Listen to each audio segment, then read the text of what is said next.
परमाणु, अणु और आयन, कक्षा 9वीं का रसायन विज्ञान का तीसरा अध्याय है। और यहाँ पे हम इस अध्याय का दीर्घ उत्तरीय प्रश्न क्रमांक 1 से लेकर 7 तक सभी प्रश्नों को हल करेंगे, तो आपको काफ़ी ध्यान से समझने हैं। तो चलिए वीडियो को शुरू करते हैं। तो इसका पहला जो प्रश्न है, बहुपरमाणुक आयन क्या है, कुछ उदाहरण देकर समझाएं। तो ये एक बिल्कुल ही आसान प्रश्न है। तो इसका आंसर आपको इस तरीके से करना है। एक से अधिक परमाणुओं का समूह जिन पर आवेश होता है बहुपरमाणुक आयन कहलाते हैं। तो इसका क्या मतलब हुआ?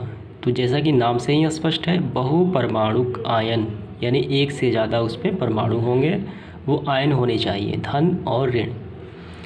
तो यहाँ देखिए कुछ उदाहरण से आपको समझ में आ जाएंगे। कुछ महत्वपूर्ण बहुपरमाणुक आयन यानी पॉली एटॉमिक आयन्स। अमोनिया, यहाँ देखिए, यहाँ नाइट्रोजन और यहाँ हाइड्रोजन, 2 परमाणु हो गए NH4, और इस पे देखिए इस पे प्लस का आवेश है।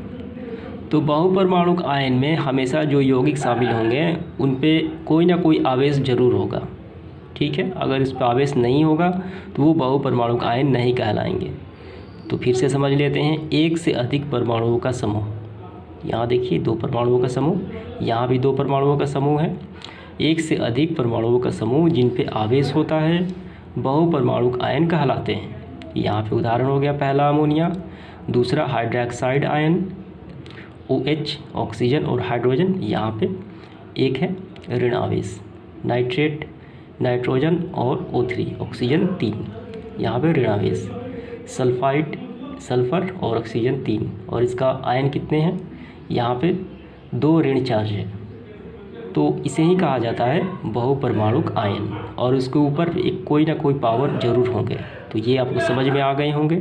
इस प्रकार प्रश्न क्रमांक 1 समाप्त हो जाता है। अगला जो प्रश्न है, डाल्टन के परमाणु सिद्धांत के किन्हीं 5 मान्यताओं को लिखें। तो डाल्टन के परमाणु सिद्धांत के 5 मान्यताएं आपको लिखना है, कोई भी लिखना है उसमें से। तो ये रहे डाल्टन के परमाणु सिद्धांत की मान्यताएं, इसमें से आपको 5 ही लिखने हैं। टोटल कितना है? टोटल 7 है। तो सबसे पहले आप इसको लिखिए, सभी पदार्थ अत्यंत सूक्ष्म कणों से बने होते हैं जिन्हें परमाणु कहते हैं, और ये परमाणु खंडित नहीं किए जा सकते हैं। ये पहला हो गया। और उसके बाद दूसरा लिख लीजिए, किसी भी रासायनिक प्रक्रिया द्वारा परमाणुओं का ना ही निर्माण होता है ना ही उनका नाश होता है, अर्थात वो अनश्वर होते हैं। ये दूसरा हो गया। तीसरा, चौथा और 5वां। तो इस प्रकार ये प्रश्न क्रमांक समाप्त हो जाता है। तो चलिए इसके बाद अगला प्रश्न देखते हैं। इसके बाद है प्रश्न संख्या 3, उदाहरण के साथ किसी तत्व की संयोजकता की व्याख्या करें। तो यहाँ से आपको लिखना प्रारंभ करना है। तत्व के परमाणु में दूसरे तत्व के परमाणु के साथ संयोग करने की प्रवृत्ति क्षमता होती है। किसी तत्व के परमाणु की इसी प्रवृत्ति को तत्व की संयोजक क्षमता या संयोजकता कहते हैं। तो ये हो गई इसकी परिभाषा। और उसके बाद थोड़ा सा आपको ये भी यहाँ तक लिखना है, विभिन्न तत्वों की संयोजकताएं, क्षमताएं और संयोजकताएं भिन्न भिन्न होती हैं। तत्वों की संयोजकताएं हाइड्रोजन के सापेक्ष निर्धारित होती हैं। बस यहाँ तक इसका आंसर लिखना है, ठीक है। तो ये हो जाती है संयोजकता की परिभाषा। सरल सूत्र और अणु सूत्र में क्या अंतर है, ये दोनों किस प्रकार संबंधित है, ये दोनों में अंतर बताना है। तो ये रहा सरल सूत्र और अणु सूत्र, ठीक है। आइए इसके बाद 5वां प्रश्न, ग्राम आणविक द्रव्यमान क्या है, निम्नलिखित पदार्थों के आणविक द्रव्यमान की गणना करें। सबसे पहले इसकी परिभाषा लिखते हैं। ग्राम में व्यक्त आणविक द्रव्यमान ग्राम आणविक द्रव्यमान या ग्राम अणु कहलाता है, और इसे मोल भी कहा जाता है। जब आणविक द्रव्यमान को ग्राम में व्यक्त कर दिया जाता है, जैसे में कि 16 ग्राम ऐसे, ठीक है, तो उसे ग्राम आणविक द्रव्यमान कहा जाता है। और हमें इन सारे यौगिकों के क्या ज्ञात करने हैं? आणविक द्रव्यमान की गणना करना है। और यहाँ पे कितना है? यहाँ पे D है, यानी टोटल 4 है। तो ये काफ़ी आसान होते हैं। आपको करना क्या होता है कि जो तत्व या यौगिक दिया गया है उसका आप परमाणु भार, ठीक है, परमाणु भार लिखते हुए जो संख्या है उसे गुणा कर दिया जाके सबको जोड़ दिया जाता है। तो यहाँ पे मैं एक काम मैं बता देता हूँ, आपको अपने से करना है। अगर नहीं आता है तो वो बताइएगा आप। जैसे मैं आपको निकाल देता हूँ ये सल्फ्यूरिक अम्ल का, आप यहाँ पे समझ लीजिए।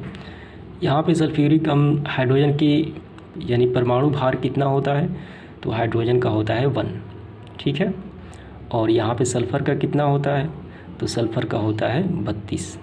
परमाणु भार, परमाणु क्रमांक नहीं, ऑक्सीजन का कितना होता है, ऑक्सीजन का होता है 16, ठीक है। और यहाँ देखिए हाइड्रोजन के साथ गुणा में कितना है, 2 है, 2 लगाएंगे। सल्फ़र के साथ कुछ नहीं है तो 1 है, ऑक्सीजन के साथ 4 है, ठीक है।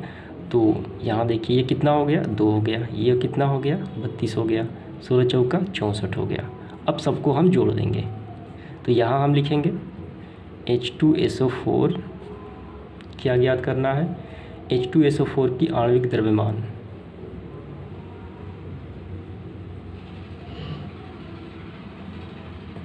सबको जोड़ देंगे हम, 2 + 32 + 64, सबको जोड़ दिया जाए, 4 U एटॉमिक मास यूनिट, तो 1 निकल गया। तो वैसे ही आपको इन सबको निकालना है। इसके बाद देखिए 6 नंबर में निम्नलिखित यौगिकों के रासायनिक सूत्र लिखें। तो बहुत सारे यौगिक ऐसे होते हैं जिनको अलग नाम से भी जाना जाता है, ठीक है। कैल्शियम हाइड्रोजन कार्बोनेट, तो इसका होता है CaHCO3 और यहाँ पे होल 2। सोडियम हाइड्रोजन सल्फेट, तो इसका ये रहा रासायनिक सूत्र। तो सबका रासायनिक सूत्र यहाँ पे लिखा गया है। कॉपर सल्फेट, इसे नीला थोथा भी कहा जाता है, ये सारे यहाँ पे लिखे गए हैं। 7 नंबर प्रश्न में मोल के महत्व पर प्रकाश डालें। तो ये आपको अपने से करना है, आपको अपने से समझ के कर लेना है।